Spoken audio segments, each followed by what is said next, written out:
नमस्कार, आप देख रहे हैं न्यूज वन इंडिया। मैं हूं आपके साथ ऋतु तिवारी पोखरियाल। बुलेटिन की शुरुआत करेंगे। दिल्ली महिला आयोग की अध्यक्ष स्वाति मालीवाल ने शनिवार को सनसनीखेज दावा किया है। उन्होंने अपने पिता पर यौन शोषण का आरोप लगाया। स्वाति ने कहा कि जब मैं बच्ची थी तब पिता मेरा यौन शोषण करते थे। वह मुझे पीटते थे जिससे मैं बिस्तर के नीचे छिप जाती थी। वो घर आते थे तो बहुत डर लगता था। मैं बहुत छोटी थी। मैं कई बार बिस्तर के नीचे छिप जाती थी और सारी रात प्लानिंग करती थी कि महिलाओं को किस तरीके से हक दिलाना है। बच्चियों और महिलाओं को शोषण करने वालों को सबक सिखाऊंगी। स्वाति ने आगे कहा कि मुझे अभी तक याद है जब वो मुझे मारने पर आते थे तो मेरी चोटी पकड़ते थे और दीवार पर जोर से सिर मार देते थे जिससे चोट लगती थी और खून बहता रहता था। बहुत तड़प होती थी, लेकिन मेरा ये मानना है कि जब एक इंसान बहुत अत्याचार सहता है तभी वह दूसरों का दर्द समझ पाता है। तभी उसके अंदर एक ऐसी आग जागृत होती है जिसकी वजह से वो पूरा सिस्टम हिला पाता है। शायद मेरे साथ भी यही हुआ और हमारे जितने भी अवॉर्डी हैं उनकी भी यही कहानी है।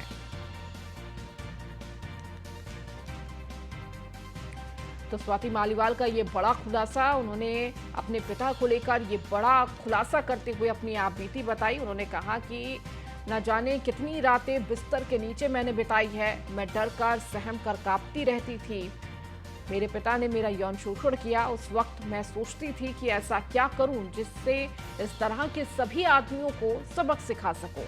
मुझे याद है मेरे फादर मेरे साथ यौन शोषण करते थे। जब वो घर में आते थे तो मुझे बहुत डर लगता था। ना जाने कितनी रातें बिस्तर के नीचे बिताई है।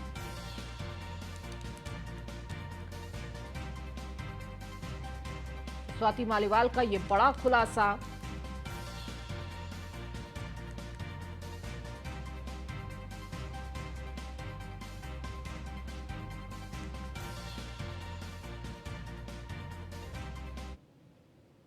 दिल्ली के आबकारी नीति से जुड़े मनी लॉन्ड्रिंग के मामले में तेलंगाना के मुख्यमंत्री की केसीआर की बेटी और बीआरएस नेता के कविता आज ईडी के सामने पेश हुई। ईडी कविता से करीब 9 घंटे तक पूछताछ किया।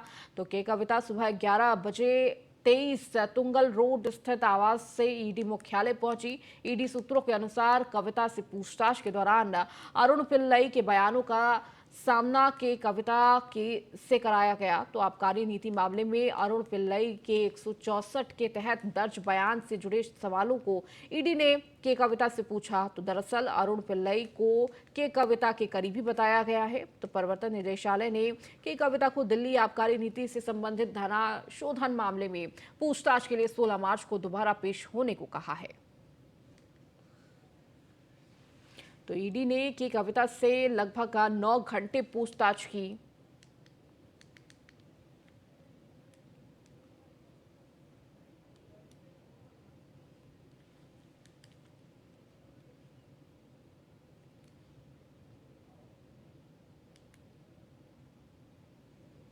देश में बढ़ते इन्फ्लुएंजा मामलों को लेकर नीति आयोग ने राज्यों के स्वास्थ्य विभाग के साथ बैठक की है। बैठक में बढ़ते इन्फ्लुएंजा के मामलों को लेकर राज्यों को अहम निर्देश दिए हैं। वायरस से निपटने के लिए अस्पतालों में तैयारी, man power, medicine, medical oxygen और इक्विपमेंट की उपलब्धता सुनिश्चित करने के निर्देश दिए गए हैं।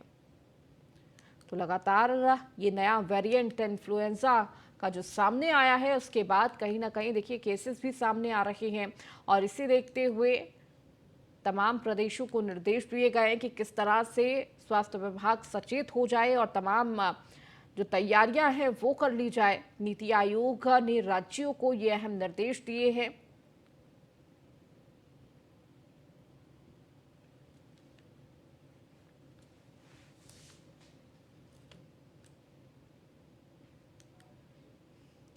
प्रधानमंत्री नरेंद्र मोदी ने विश्वकर्मा कौशल सम्मान पर वेबिनार को संबोधित किया। वेबिनार को इस सीरीज में केंद्र सरकार बजट 2023-24 में की कई अनाउंसमेंट पर विचारों और सुझावों को इकट्ठा कर रही है ताकि उन सभी घोषणाओं पर सही दिशा में काम किया जा सके। पीएम विश्वकर्मा कौशल सम्मान का उद्देश्य कारीगरों, शिल्पकारों को डोमेस्टिक और ग्लोबल वैल्यू चेन में जोड़ना है। ऐसा करके सरकार उनके प्रोडक्ट सर्विसेज की क्वालिटी और स्किल और रीच में सुधार करना चाहती है।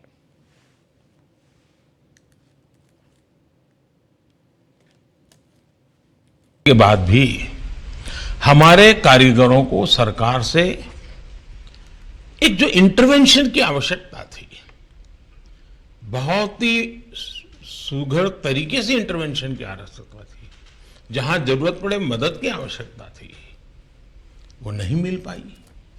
नतीजा ये हुआ कि आज अधिकांश लोग इस अनऑर्गेनाइज सेक्टर से सिर्फ अपना जीवन यापन करने के लिए कुछ कुछ जुगाड़ करके गुजारा कर लेते हैं।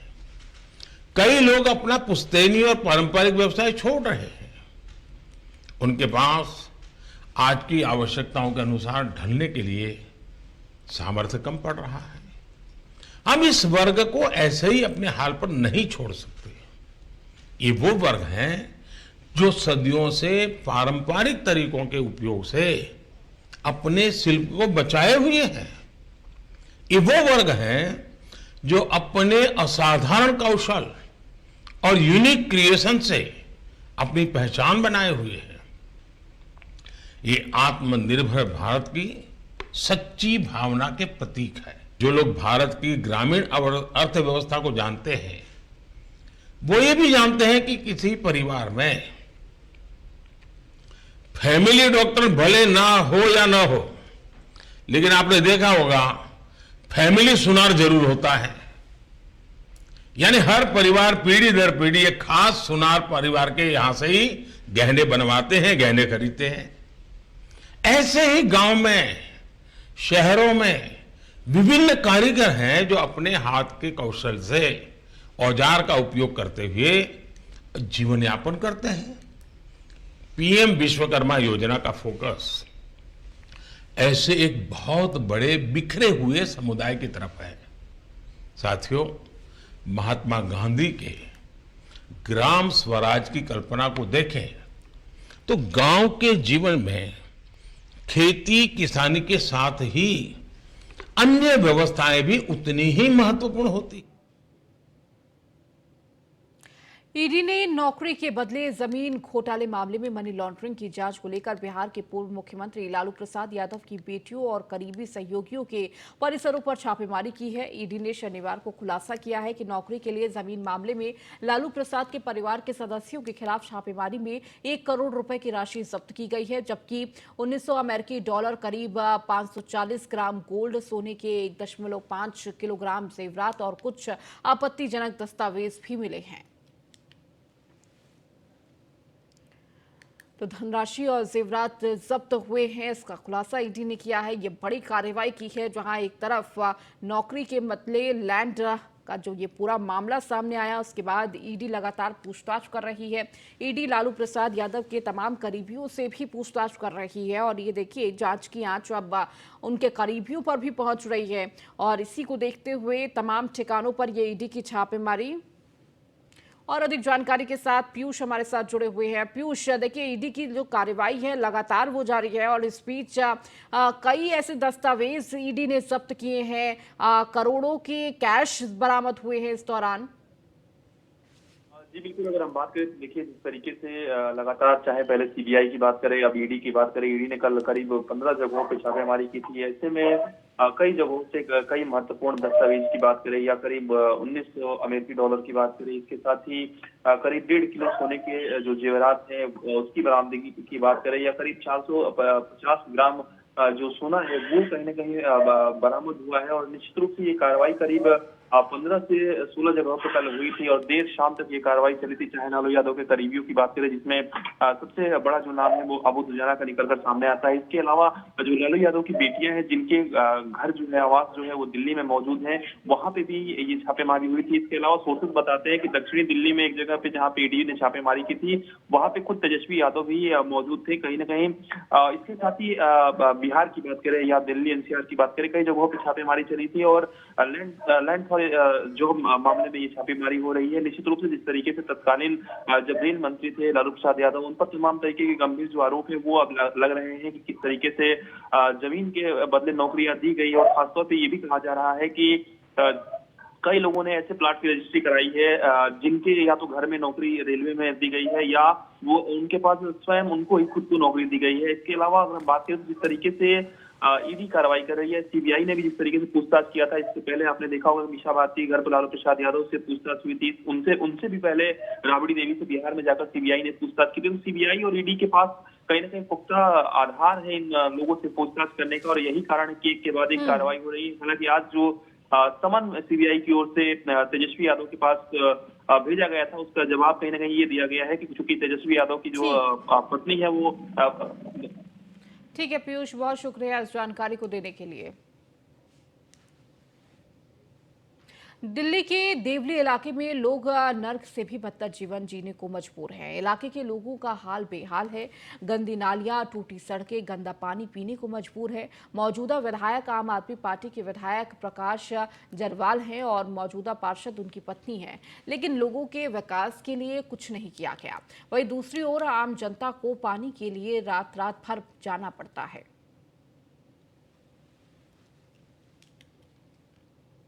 तो लोगों को किस तरह से गंदा पानी पीने को मजबूर हो रहे हैं, इस तरह से जिंदगी जी रहे हैं।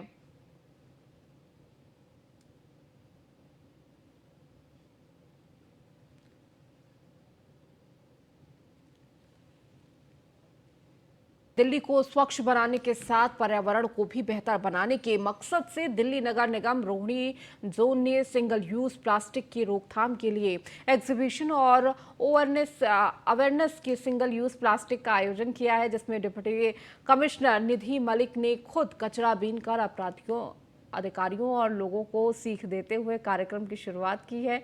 सिंगल यूज प्लास्टिक के लिए रोहिणी सेक्टर 15 आलोक गुंज से लेकर MCD park C block sector 15 तक मार्च निकाला गया, जिसमें रास्ते में आने वाले हर कूड़े को इकट्ठा किया गया। सफाई और सिंगल यूज प्लास्टिक के साथ ही गीला कूड़ा और सूखा कूड़ा क्यों अलग अलग रखना चाहिए, इस प्रोग्राम पर स्कूली बच्चों ने प्लास्टिक वेस्ट मटेरियल से अनेकों चीजें बनाकर एग्जीबिशन भी लगाया।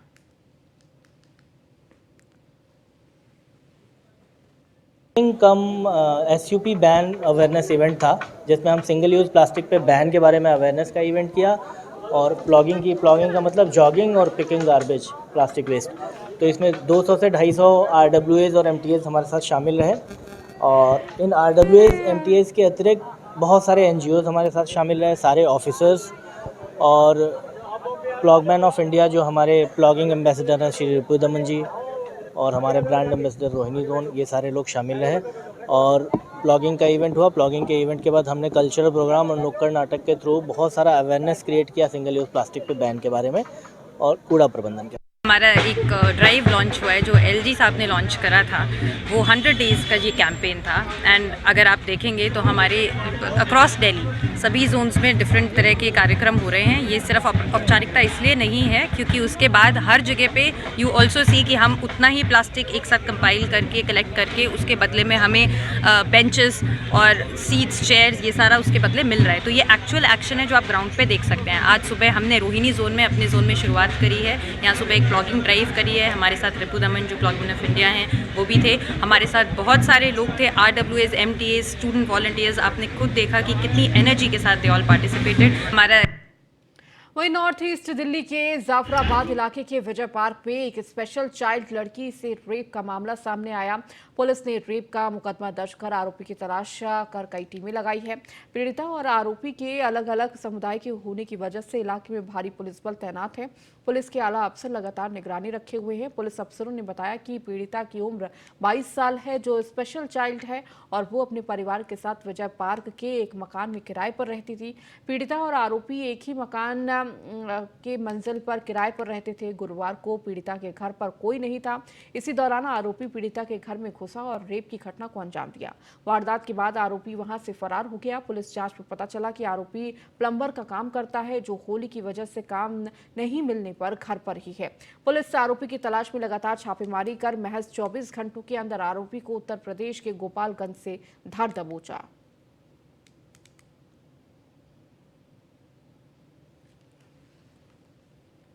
तो शाम का इंसिडेंट है, रात में पर्चा दर्ज हुआ, कल सवेरे से हम लोग इसमें लगे हुए थे। एक 22 साल की लड़की है, वो अपने परिवार के साथ में रहती है। फर्स्ट फ्लोर का मकान है उनका, तो एक एक कमरे का अकोमोडेशन है।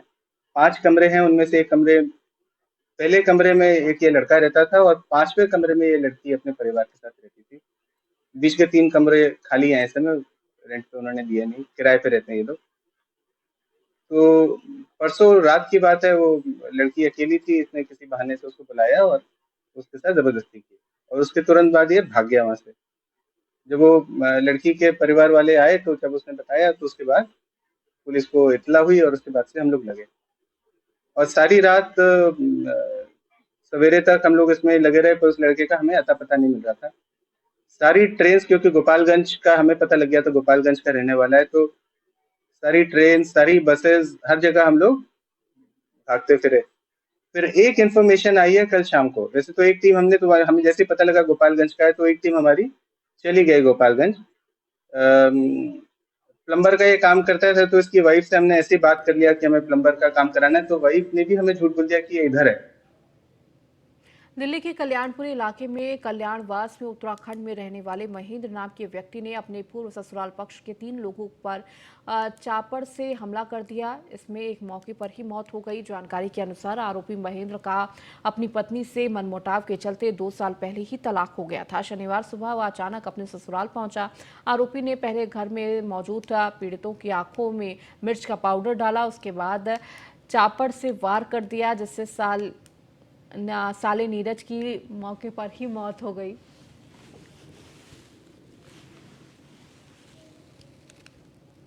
पता ही नहीं है, तो अभी आ रहे हैं घर से, हम रहते कड़कड़डूमा। आपको क्या पता लगा है? मेरे साड़ू का फोन गया, जो दूसरे साड़ू है ना, उनका फोन गया कि ऐसी ऐसी बात है, इसके घर में कोई घुसा उसा और उन्होंने कोई चाकू को मार दिया और उनके खत्म हो गए वो। तो हम सीधा अस्पताल है, अस्पताल से यहाँ आ रहे हैं। कौन था जो घर में घुसा था जिसने मारा है, क्या है? कोई पता ही नहीं है। अब इनकी जो दादी है उनसे पता करा, वो कह रही है कि मेरा दामाद है वो, और उससे रिलेशन छुड़वा दिया है। पता ही नहीं। ऑफिस गई थी, मेरे तो भतीजे का फोन आया। ये थी घर पे तो लड़की। कौन व्यक्ति है, किसने ये हमला किया?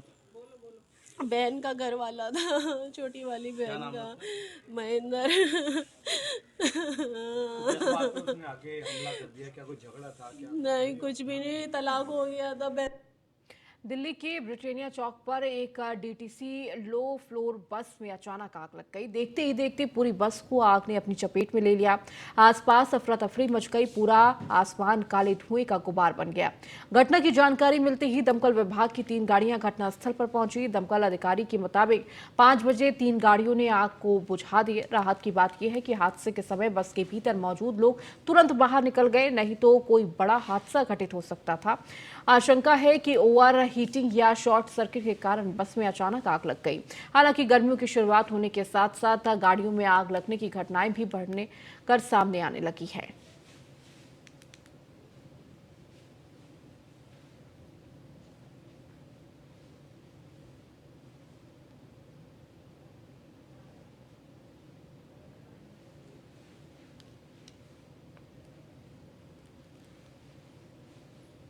चलिए, इस बुलेटिन में फिलहाल इतना ही। बने रहिए न्यूज़ 1 इंडिया के साथ।